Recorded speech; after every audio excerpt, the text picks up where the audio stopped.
where do you get your inspiration from? How do you stay inspired and how do you keep the fire burning of inspiration?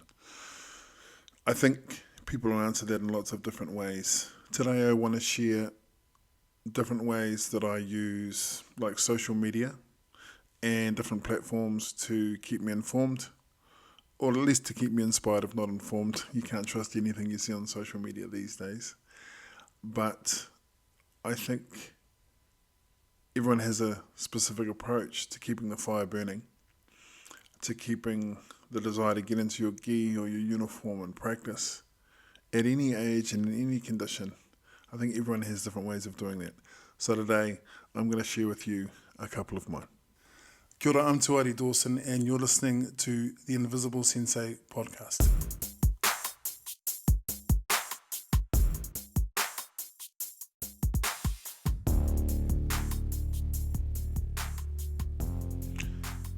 If you were kind enough to listen to the podcast preceding this one, you'll see that it was based on the wonderful topic and discussion that was brought up in another podcast. And so it's been really cool to be able to look at someone's body of work and then be inspired by that and get your own take on it. So I thought in that light, in the next couple of podcasts, another podcast and podcasts that come after this one, I think what I'm going to start doing is sharing some of the ways in which I stay motivated.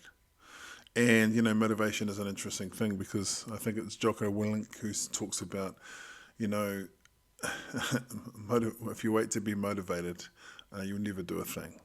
So it's the difference between, I guess, keeping up the discipline as opposed to having motivation all the time, because I know I don't feel motivated.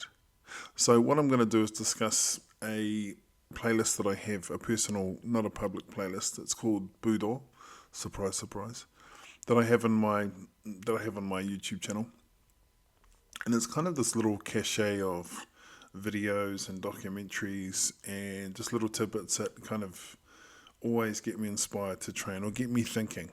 It's not all about martial arts. There's other things around exercise and throwing around kettlebells and functional training, and then there's some speakers that I like. But I wanted to share with you today a particular video that I have found of great help to me in the last few years. And I revisit it often because I think it's a wonderful renewal of what we're training for. And it is a interview with Yoko Okamoto sensei, who is a Shihan in Aikido. And I'll put a link in the description. If you want to go and listen to that now, that would be great. The link in the description, then come back and just pick up where we left off. Okay, I'll give you a second. And welcome back through the magic of media. So one of the things I really like about this interview is that I have always really enjoyed Aikido as a martial art. And if you've listened to other podcasts, you'll see that we had Sensei Jim Alvarez for a great conversation a few podcasts back, and do check that out. And what I've always loved about Aikido practitioners, especially the ones that I know, I guess all the ones in my experience, is that they have a very pragmatic way of looking at what they do. I think they're very honest, well, at least the ones that I gravitate towards. They kind of tend to break down the mystical element that sometimes can cling to any martial art. But I guess Japanese Budo, especially, is this sort of, I guess, the mystical element, which we all love, and I certainly do. Anyway, one of the questions is how she started, which is invariably the question most interviewers ask the people who do martial arts or any activity. It's a perfectly normal question. And I think I'm so used to people saying, well, as a child I was very weak and I had this and I had that and I had bad lungs and I was very sickly, and kind of a narrative which may well be true, but it seems to be kind of almost tropish in that, I was a scared, frightened child. Nothing, and I'm not begging that, but I'm saying that there always seems to be a really interesting narrative around that. And she says, when I saw it, I liked it. And she said she always enjoyed sport, and a friend of hers took her to it, and she goes, yeah, when I saw it, I liked it. I just liked the fact that no nonsense kind of, it was something I liked, and I started to pursue it. And I think that there's another question in which she's asked about her routine, her daily routine. And, she talks about doing sento, which is a Japanese bath, stretching, getting good sleep. She has a physical practice, a stretching practice, a core practice, and a meditation practice. And she talks about sort of maintaining herself in a way that she can continue to do the thing that she really enjoys. And I like the idea that she's not out there being super fit Olympian and CrossFit athlete. She's very kind of self-depreciating. And if you watch her technique in other videos, and even in the one that I'm linking to, she's got beautiful technique.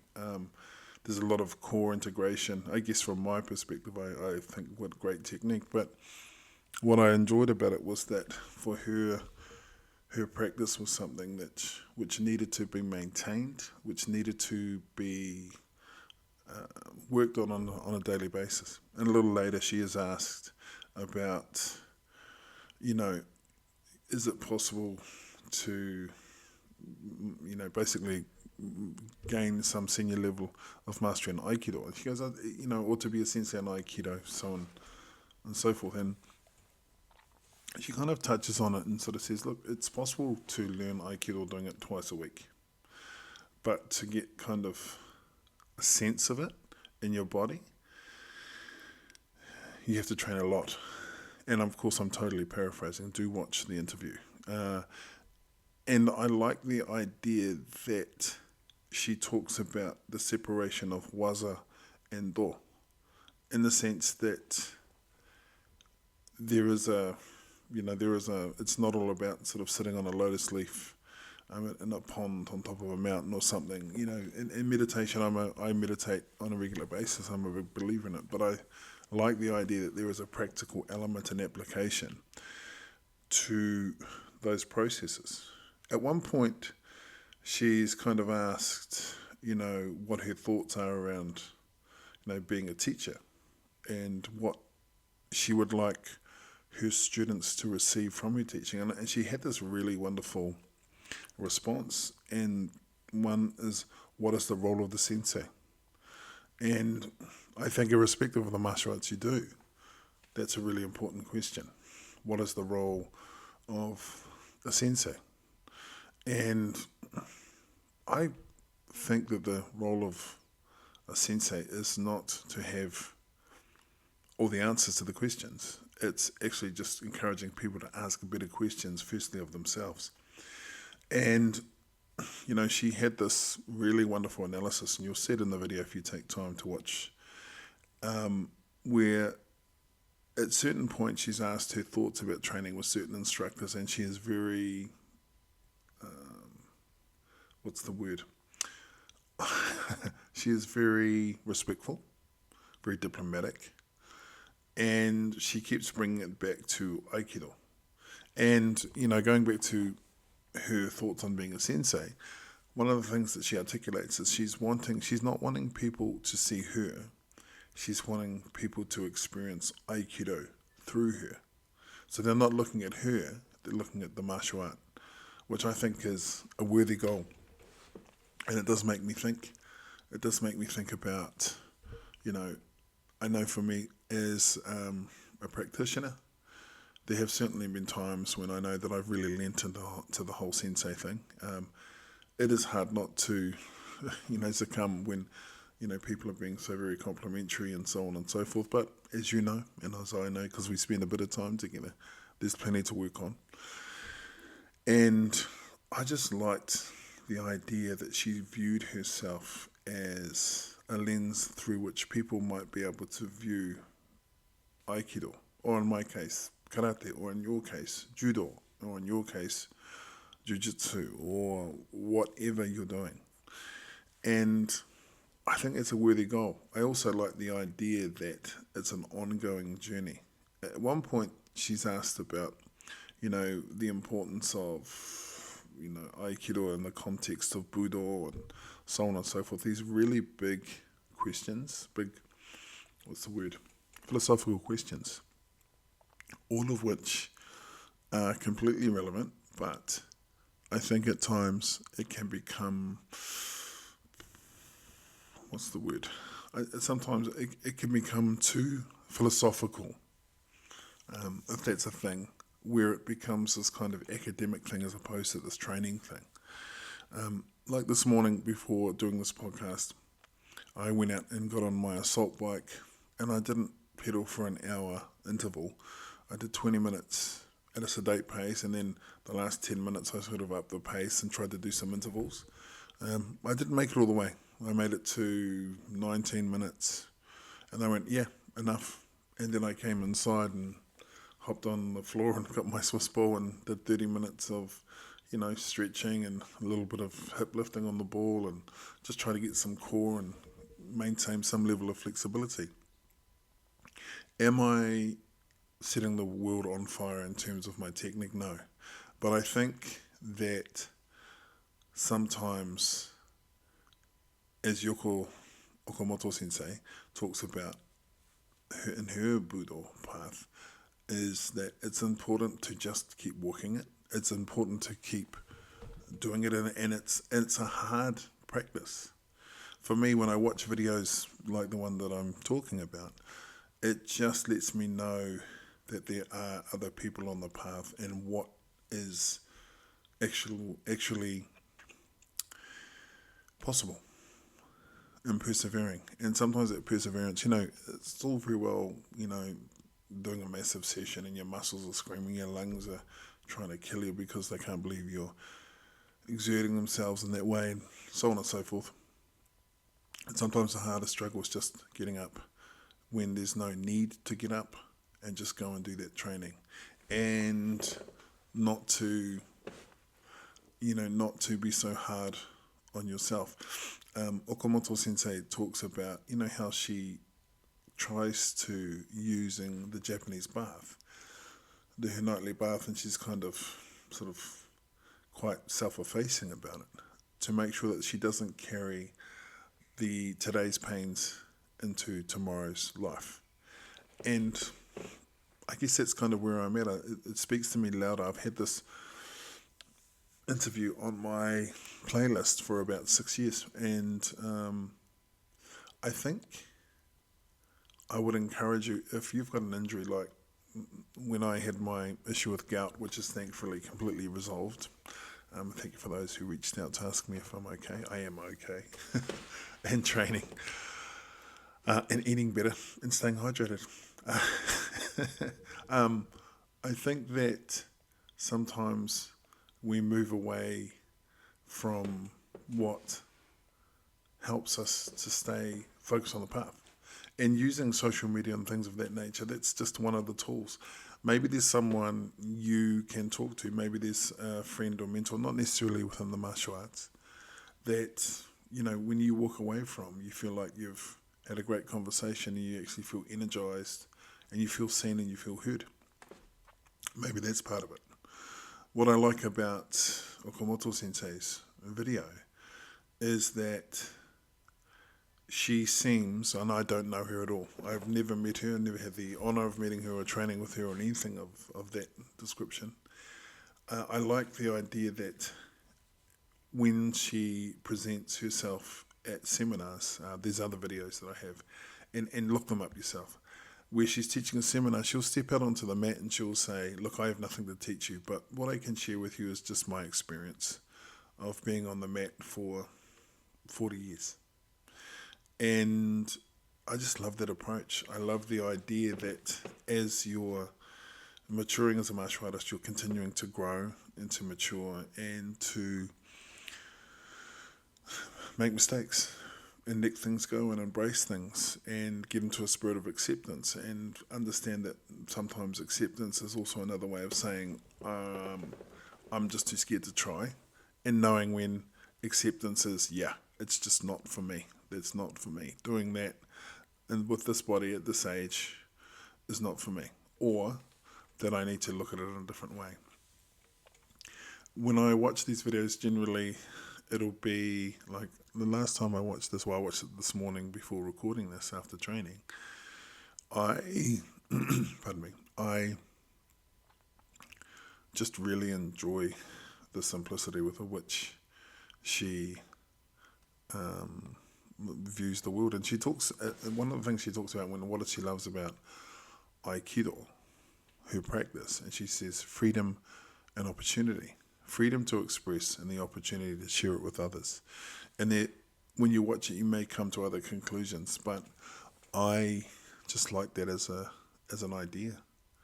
A freedom to train, freedom to express, and the opportunity to, like in this particular video, I think she's teaching somewhere in South America. I think it could be Brazil, but don't quote me. But I like the idea that she sees training as providing her with opportunities. And I think sometimes we can get, I won't speak for everyone, I won't speak for you, I'll speak for me. I think sometimes it's quite possible to get into sort of this little bubble where I know for me, I see myself in this really specific way, and it's not in a great way. I go, oh gosh, what I see is my lack of flexibility, my lack of fitness, my lack of strength, my lack of this, my lack of that, blah, blah, blah, blah, blah, which actually gets kind of tiresome after a while and a little bit self-indulgent. So I think sometimes it's really good as part of your training to step out and find things that motivate you. They don't all have to be about martial arts. I mean, maybe they don't have to be about martial arts at all. And just in life, speakers that you enjoy, things that make you laugh, all of that sort of stuff, it's really important. Okamoto Sensei also talks about the role of moving from the core and moving from the center and, her training routine. And I think that I get the sense that she has created a body of work that she is so internal to her. So she's internalized at such a point she doesn't need to think about it. And I don't think she's out there trying to be the perfect Aikido practitioner. It seems to me that she's somewhere out there sort of, developing as a practitioner as we watch, who has found something which is a passion. But also she finds ways to maintain a really strong balance, mentally, physically, and spiritually. And I think that is worth, for me as a karate practitioner, as a kobudo practitioner, as a jiu-jitsu practitioner, that is really a worthwhile aim. Freedom and opportunity tend to coincide when we become less of an enemy of ourselves. And yes, it is easy to focus on what we used to do, what we don't do anymore, what we can't do anymore. But I just think it's important just to swing the sword, pick up the bokken, take the fall, do the kata, throw the punch, hit the makiwara, swing the ball, and just do it in the way that she talks about so beautifully, is that with the remembrance of when I saw it, I liked it. When I started it, I liked doing it. And I think if you're getting to a point where you're kind of not enjoying what you're doing, I think it's important to go back to the things that you liked about it. Remember what you liked. And geez, I mean, if this sensei, this highly ranked, highly experienced sensei who teaches seminars all over the world, can find balance and then let everything kind of flow from that and be completely honest and accessible about it too. She's not out there being perfect. Then why can't we? Why can't you? Why can't you go out, put your gi on, and just throw that punch you like? As she said, there's waza and there's do. And she hopes her students will see Aikido through her. I'm hoping that I will stop focusing on, as an example, of how my karate looks and focus more on how my karate feels. Because I think once you get there as Yoko Okamoto sensei says, there is freedom and opportunity in that kind of mindset.